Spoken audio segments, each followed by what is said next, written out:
우리 옆에 계신 분들과 함께 인사하겠습니다. 하나님이 당신을 사랑하십니다. 인사할까요?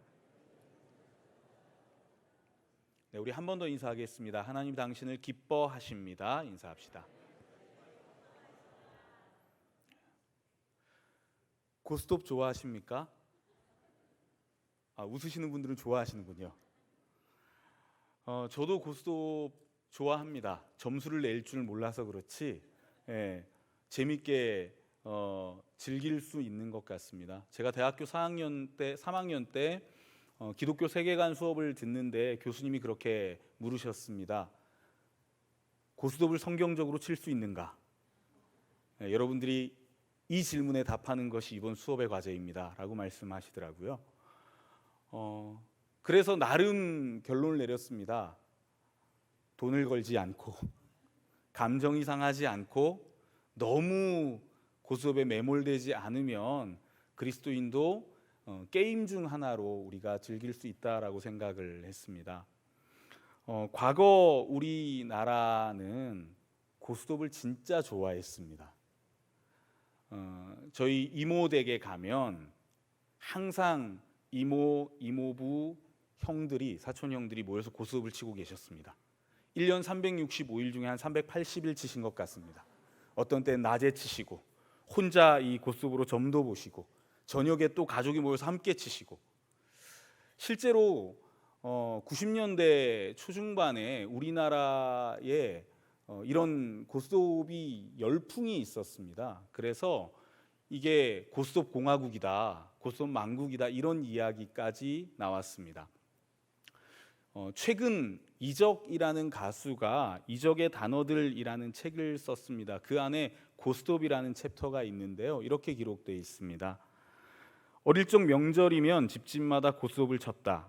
명절이 아닐 때도 군용 담요를 깔고 화투장을 짝짝 때리는 소리가 여기저기서 들려왔다. 오죽했으면 고스톱 공화국이니 고스톱 망국이니 하는 기사들이 나곤 했고, 온라인 게임이 시작될 때조차 가장 먼저 대중화됐던 것 중 하나가 막고를 비롯한 고스톱 게임이었다. 그런데 지금은 주의 특별한 날이든 평소든 고스톱을 치는 사람이 없다. 어디선가 누군가는 아직도 즐기고 있겠지만 국민놀이의 지위만큼은 분명히 내려놓은 지 오래. 전 국민이 열광하는 것처럼 보였던 어떤 것도 한 세대가 지나면 마이너로 사라져간다. 세상은 소리 없이 빠르게 변한다. 세상이 소리 없이 빠르게 변하고 있다는 이 이적의 말에 대부분의 사람들이 공감할 것 같습니다. 그런 급격한 변화를 보여주는 표현이 유행입니다. 유행은 한철입니다. 문화에도 경제에도 심지어는 관념적인 부분에도 유행이 있습니다. 그리고 한 시절 한 세대가 지나가고 나면 많은 것들은 바뀌기 마련이고, 그렇게 변하는 것 그리고 잊혀지는 것 중에는 잊혀져도 되는 것, 대수롭지 않은 것, 고스톱처럼요, 그런 것도 있지만 때로는 굉장히 중요한 것들이 포함된 경우도 있습니다. 오늘은 6.25입니다. 동족상잔의 비극이 있었던 날이고, 이념의 갈등이 어떤 불행까지 초래할 수 있는지 세계의 역사 속에 각인시켰던 날입니다. 아마도 이 자리에서 예배하시는 성도님들 중에는 여전히 전쟁의 상처와 아픔을 기억하는 분들이 계실 것 같습니다. 그리고 그렇게 전쟁의 아픔을 기억하시는 분들의 마음속에 굉장히 중요한 소원 중 하나는 통일입니다. 저는 초등학교 시절 학교에서 우리의 소원은 통일이라는 노래를 배웠습니다. 그 노래 아시나요? 네, 아시는 분들은 이제 9세대십니다. 저는 그런 노래도 기억이 나더라고요. 잊으랴 어찌 우리 그날을. 기억 끄덕끄덕 하시는 분들. 그때는 통일을 하는 건 당연한 거다라고 배웠습니다. 통일을 위한 노력은 모든 국민이 다 같이 해야 하고, 어떤 희생을 감수하더라도 우리는 통일을 이루어야 한다라고 배워왔습니다.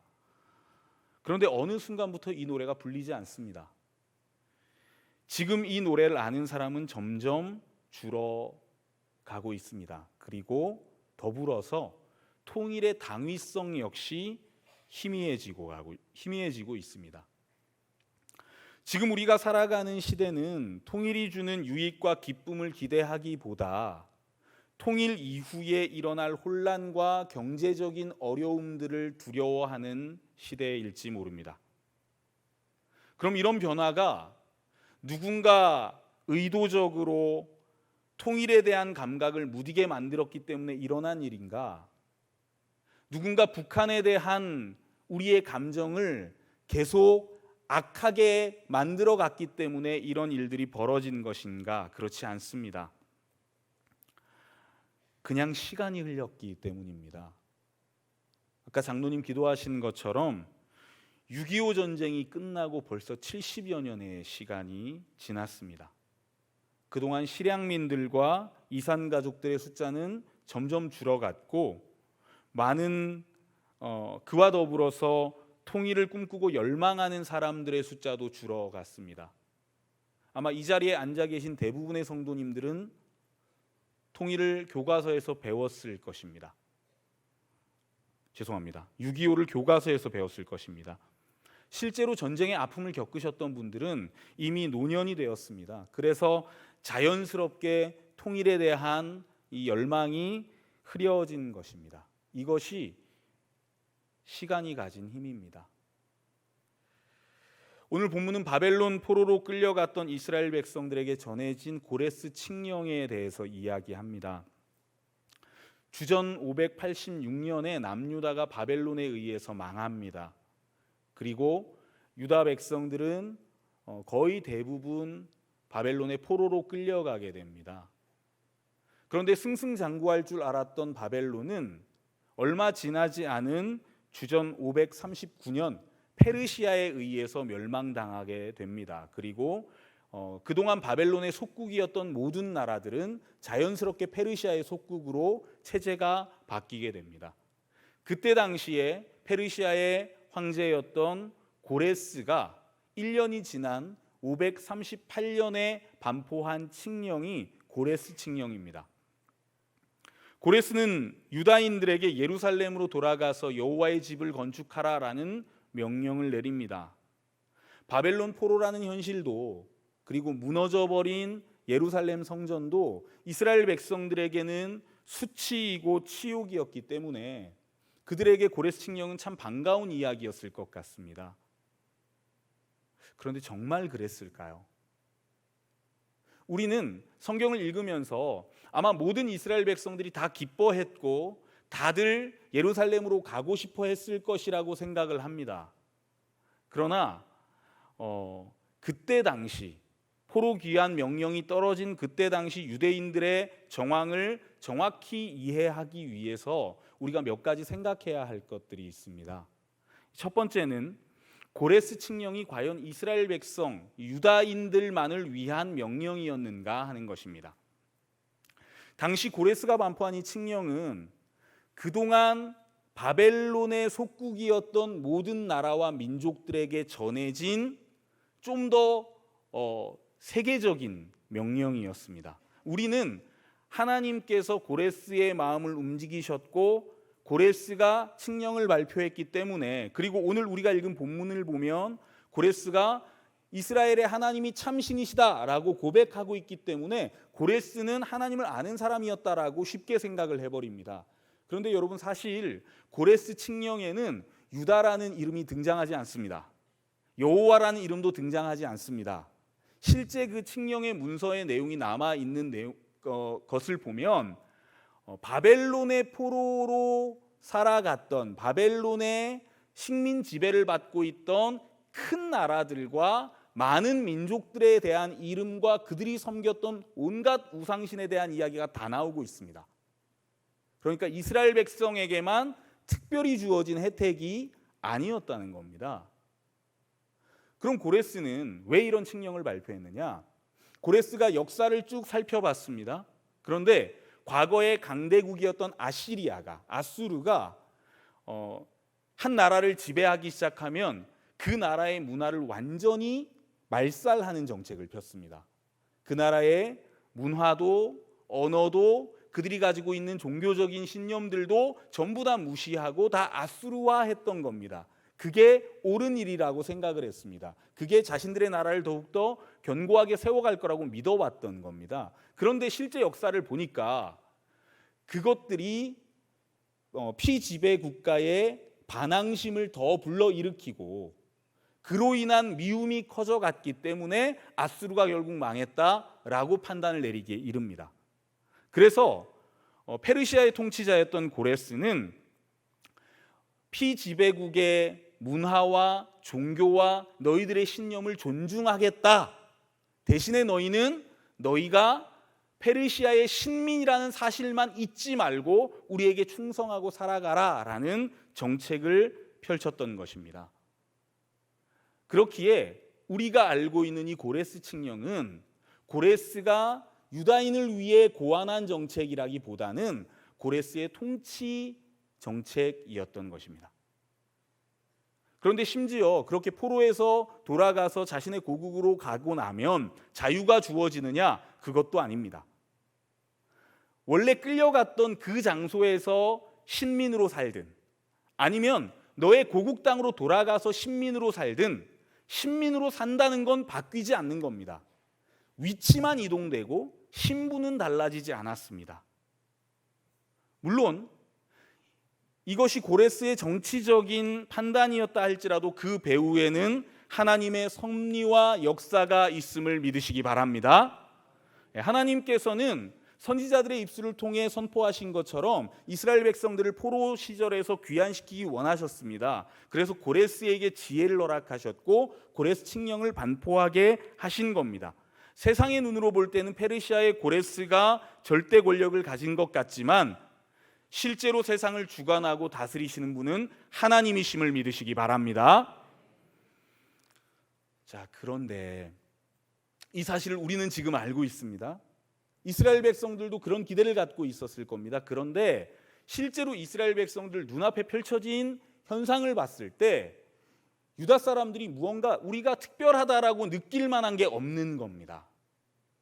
우리가 특별 대우를 받았고 하나님께서 무언가 일을 하고 계신다라고 보여질 만한 현상이 없는 겁니다. 그냥 정책적으로 고레스는 선포했고 우리는 거기에 따를 것인가 말 것인가를 결정해야 되는 처지 정도였다는 겁니다. 그래서 고레스 칙령이 처음 반포되었을 때 이스라엘 백성들이 자긍심을 갖고 그들의 마음이 함양되었을 가능성이 크지 않은 것 같습니다. 두 번째로 우리가 생각해야 될 것은 포로 귀환까지 걸렸던 시간입니다. 우리는 포로 귀환이 몇 년 만에 일어났다고 듣고 알고 계신가요? 70년. 네. 그런데 실제로 포로 귀환까지 걸린 시간은 70년이 아닙니다. 산수를 잘 하시는 분들 한번 계산해 보십시오. 포로로 끌려간 시기가 586년입니다. 그리고 포로 귀환 명령은 538년에 떨어졌습니다. 몇 년입니까? 네, 48년입니다.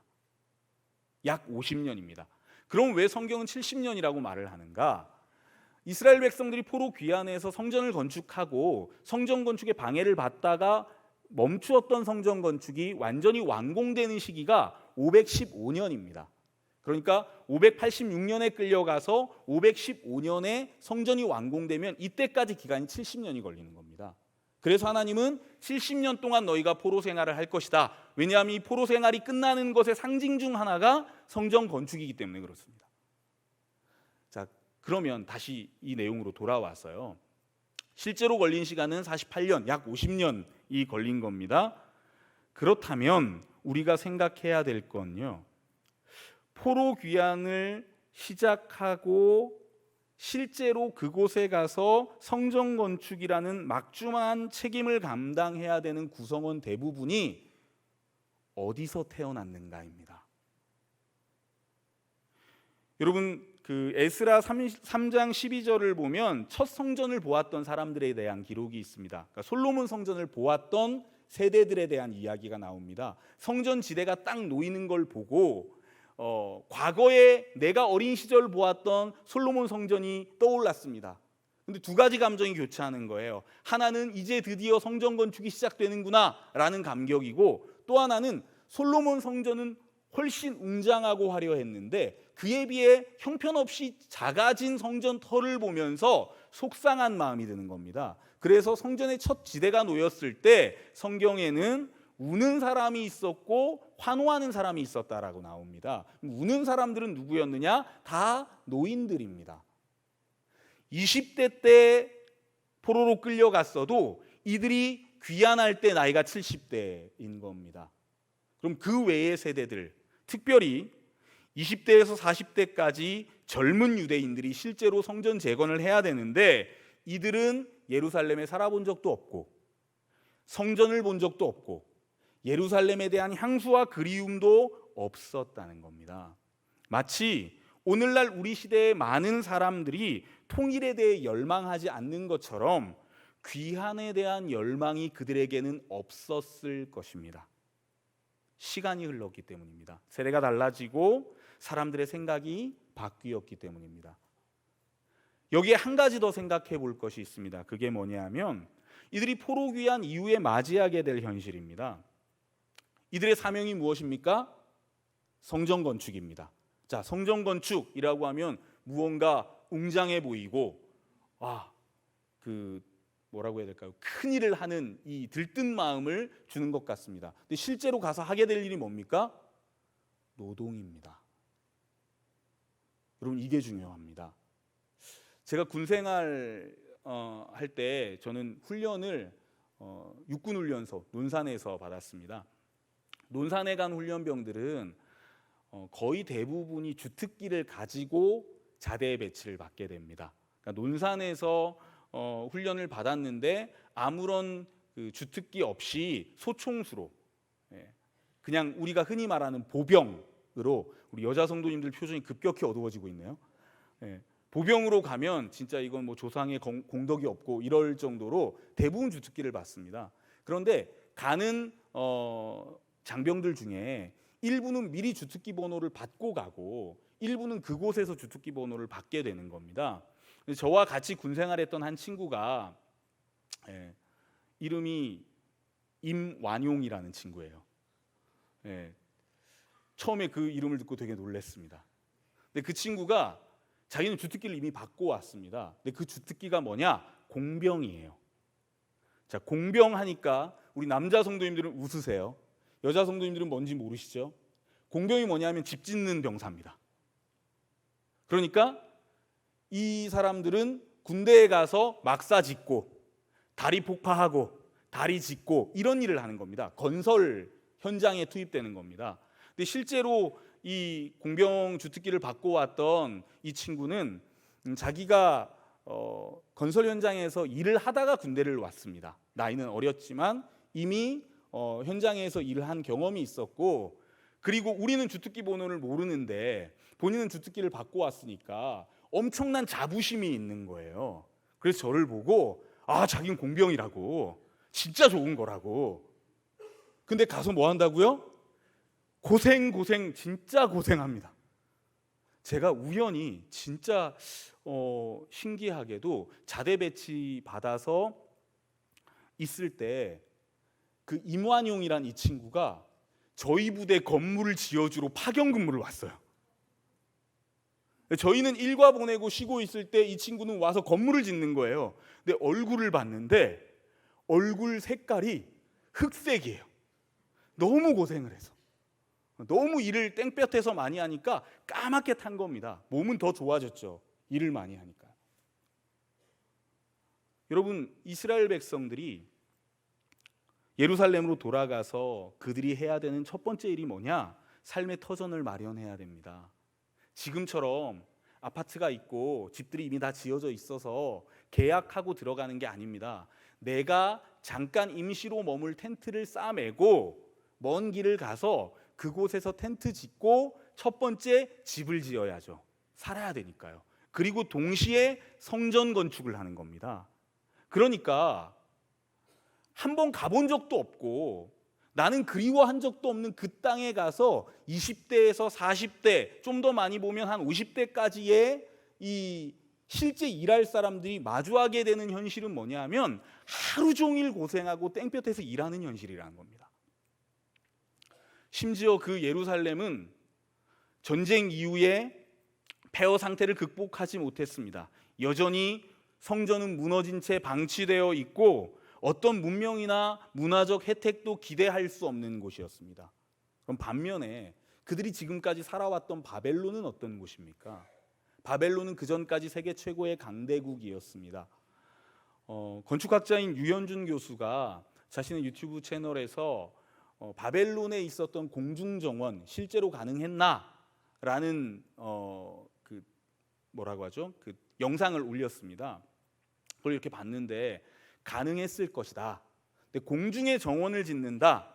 이게 현대의 기술로도 비용이 많이 투자되지만 과거의 기술로는 어마어마한 비용이 투자되는 겁니다. 물은 높은 데서 낮은 곳으로 흐르죠.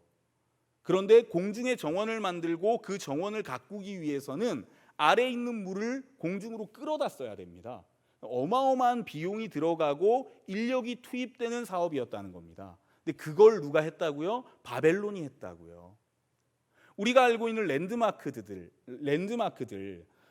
현대에 지어진 랜드마크 말고요. 좀 더 예전 시대에 지어진 랜드마크를 보면 사실 쓸모 있는 건물이 없습니다.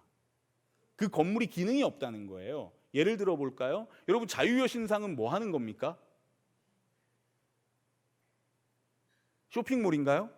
아니죠. 에펠탑은요?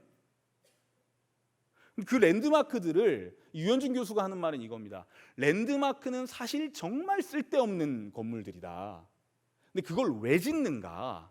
내가 가지고 있는 힘을 보여준다는 거예요. 내가 이렇게 돈을 허비하고 낭비할 수 있을 만큼의 권력과 힘이 있다는 걸 증명하는 게 랜드마크라는 겁니다.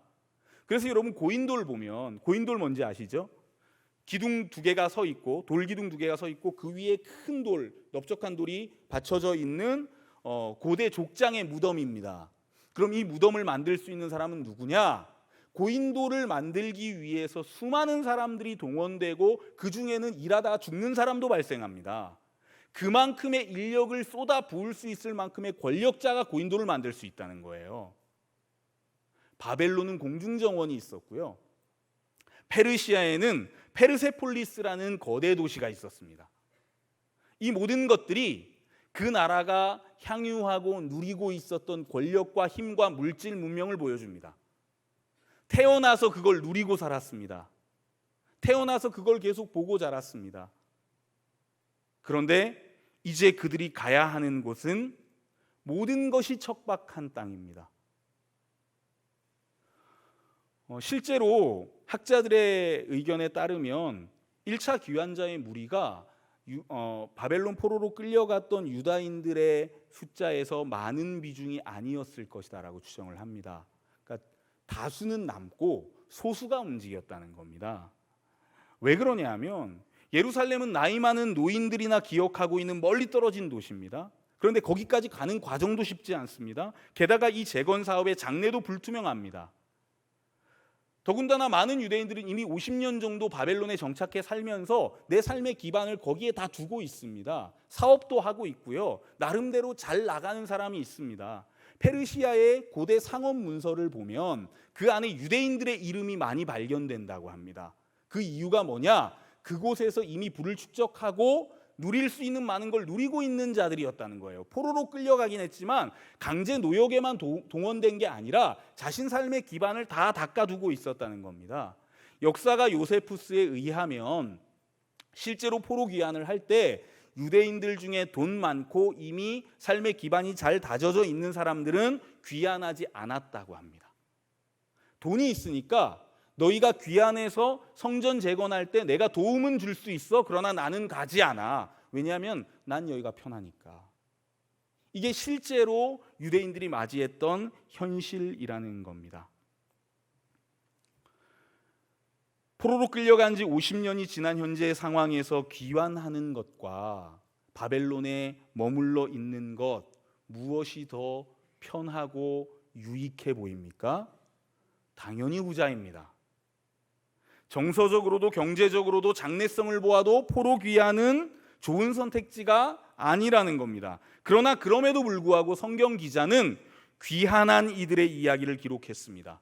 그들이 다수이기 때문이 아닙니다. 그들은 소수였습니다. 그러나 그들이 결단하고 귀환했기 때문에 하나님이 그들을 통해 일하셨음을 믿으시기 바랍니다.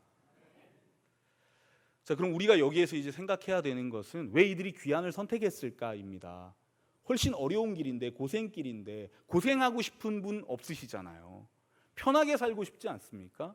그런데 소수의 사람들이 귀환을 선택한 겁니다. 절대 다수가 움직이면 분위기로라도 가겠지만 그것도 아닙니다. 그럼 그들이 왜 귀환을 선택했는가? 우리 1절에서 3절까지의 말씀을 한 목소리로 함께 읽겠습니다. 1절에서 3절까지의 말씀 읽습니다. 시작.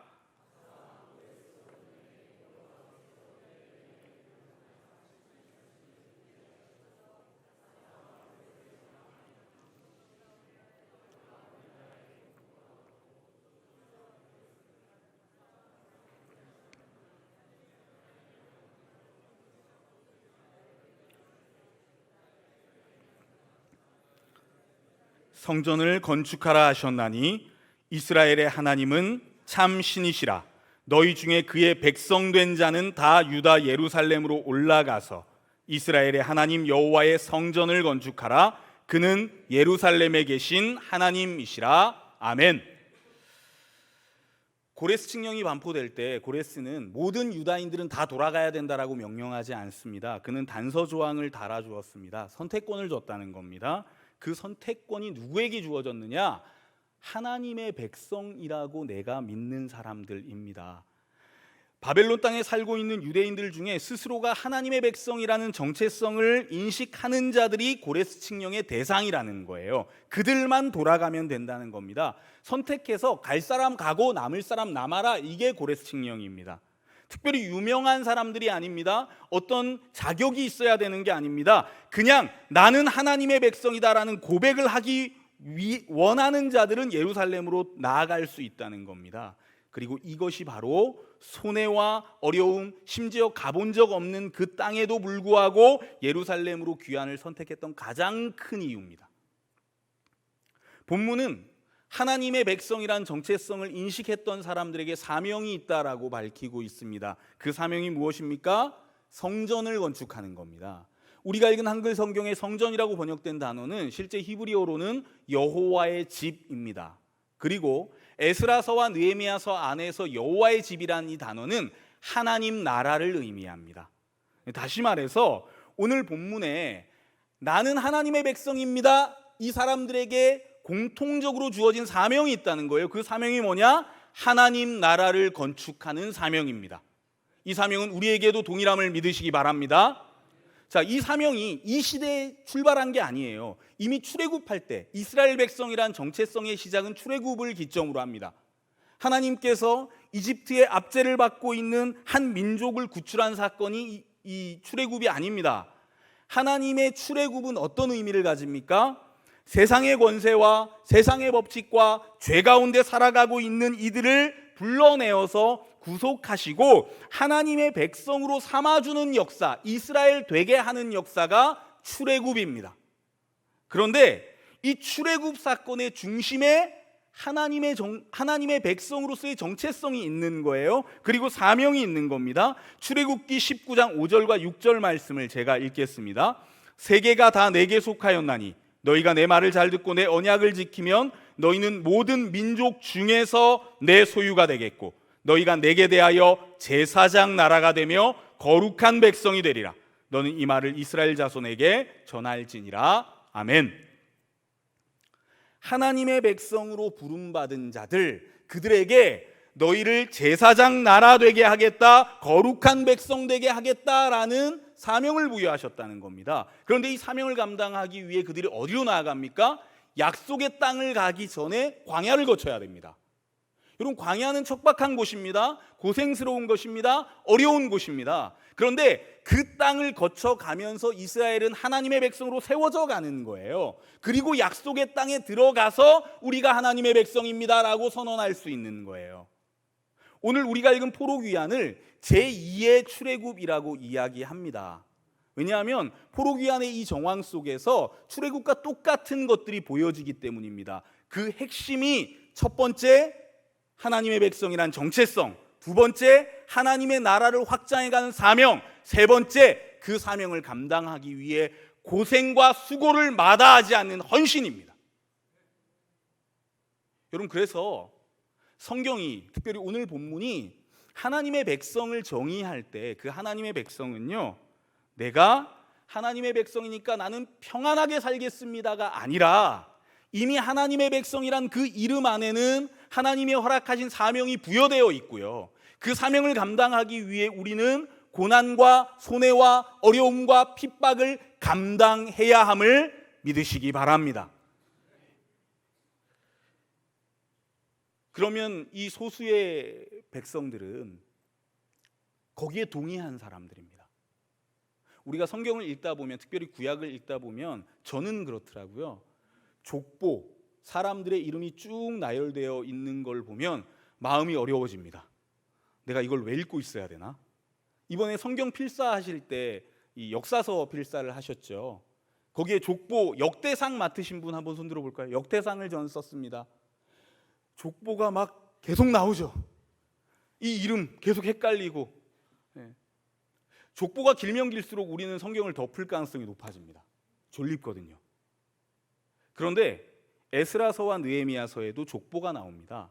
에스라서 2장에 한 번, 느헤미야서 7장에 한 번 족보가 나오는데 이 족보는 굉장히 깁니다. 그리고 이 족보에 담겨있는 이름이 귀한 자들의 명단입니다. 우리가 성경 읽을 때 너무 방해가 되는 것 같아 보이는 이 족보를 왜 성경 기자가 두 번에 걸쳐서 똑같은 명단을 이렇게 길게 나열하고 있느냐? 이유는 한 가지입니다. 그 명단이 너무 자랑스럽기 때문입니다. 그 명단이 너무 영광스러운 명단이기 때문에 그렇습니다. 절대 다수의 사람들이 바벨론에서 거주를 선택한 상황 속에서 포로 귀환을 선택한 소수의 사람들 한 명 한 명이 여호와의 집을 건축하는 벽돌 한 장 한 장이 되었음을 믿으시기 바랍니다. 여러분, 이들 중에는 특별히 유명한 사람이 없습니다. 잘 나가는 사람이 없습니다. 알만한 이름이 없습니다. 무명의 성도들이었습니다. 무명의 백성들이었습니다. 그러나 그들은 나는 하나님의 백성임을 인식한 사람들이었습니다. 그리고 그들을 통해 여호와의 집이 세워진 것입니다. 하나님의 나라가 확장되어 갔던 것입니다. 그들은 예루살렘에서 내가 영광을 누리겠다고, 성공하겠다고 그곳으로 가지 않았습니다. 오히려 그들은 반대로 많은 걸 내려놓고 많은 걸 포기하고 귀환했습니다. 편리와 혜택을 내려놓고 나아갔습니다. 한 번도 살아본 적 없는 곳입니다. 한 번도 가본 적 없는 것입니다. 나는 그리워한 적이 없는 곳입니다. 그런데 그 땅에서 고생하겠다고 나아간 겁니다. 왜 그렇습니까? 페르시아의 고레스가 아니라 하나님이 온 세상의 주관자이심을 믿었기 때문입니다. 나는 하나님의 백성이라는 그 사실을 붙잡았기 때문입니다. 하나님은 그들을 통해 일하셨습니다. 할렐루야. 오늘 이 말씀을 준비하면서 생각난 기도문이 하나 있습니다. 이 기도문의 내용을 나누고 말씀을 마무리하려고 합니다. 의대생이 돼서 인도 선교를 준비하고 있던 한 청년이 있습니다. 그 청년이 어느 날 선교 지원자들의 모임에 갔다가 오고 나서부터 마음에 큰 불편함이 생겼습니다. 그곳에서 조선이라는 나라에 대해 들었습니다. 전체 인구는 1200만에서 1300만 정도 되는 아시아의 한 땅인데 이곳에 복음이 전혀 전해지지 않았다라는 이야기를 들었습니다. 이 청년은 인도로 부르심 받았다고 확신했습니다. 나는 인도 선교를 위해서 나아갈 거라는 이 사명감을 가지고 인도 선교를 준비하고 있었습니다. 그래서 내 마음을 불편하게 하는 이 조선 땅에 갈 사람이 없을까를 찾기 시작했습니다. 주변을 아무리 돌아보아도 그 누구도 조선에 가려고 하지 않았습니다. 그 어떤 교회도 조선의 선교사를 파송하겠다는 교회는 없었습니다. 결국 그는 1885년 4월 혼자서 제물포 땅에 도착합니다. 그 선교사님의 이름이 언더우드입니다. 한 번도 생각해 본 적 없고 한 번도 꿈꿔본 적 없었던, 지구상에 존재하는지도 몰랐던 그 땅까지 왔던, 그리고 선교의 사명을 감당했던 언더우드 선교사님의 기도문을 제가 낭독하겠습니다.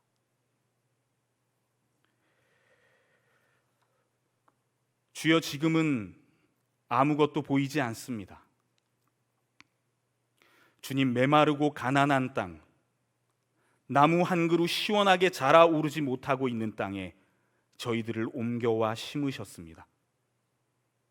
그 넓은 태평양을 어떻게 건너왔는지 그 사실이 기적입니다. 주님께서 붙잡아 뚝 떨어뜨려 놓으신 듯한 이곳, 지금은 아무것도 보이지 않습니다. 보이는 것은 고집스럽게 얼룩진 어둠뿐입니다. 어둠과 가난한 인습에 묶여 있는 조선 사람뿐입니다. 그들은 왜 묶여 있는지도 고통이라는 것도 모르고 있습니다. 고통을 고통인 줄 모르는 자에게 고통을 벗겨주겠다고 하면 의심하고 화부터 냅니다. 조선 남자들의 속셈이 보이지 않습니다.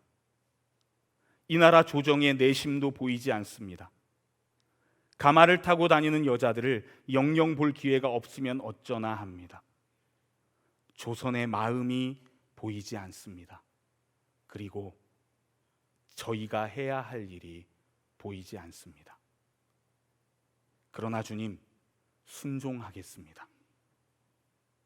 겸손하게 순종할 때 주께서 일을 시작하시고 그 하시는 일을 우리의 영적인 눈이 볼 수 있을 줄 믿나이다.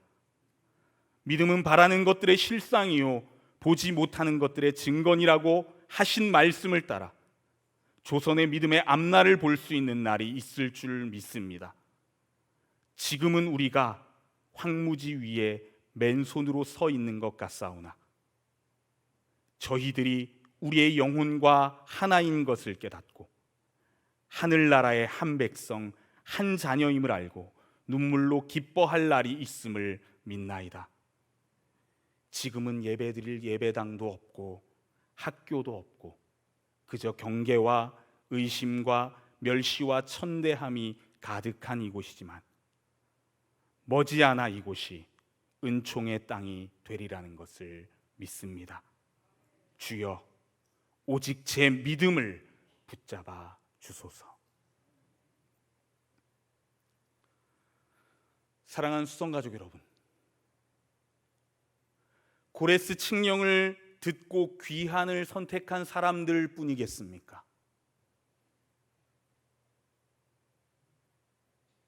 한 번도 생각해 본 적 없는 이 땅에 왔던 언더우드 선교사님 뿐이겠습니까? 이 자리에서 예배하는 저와 여러분이 하나님의 백성 아닙니까?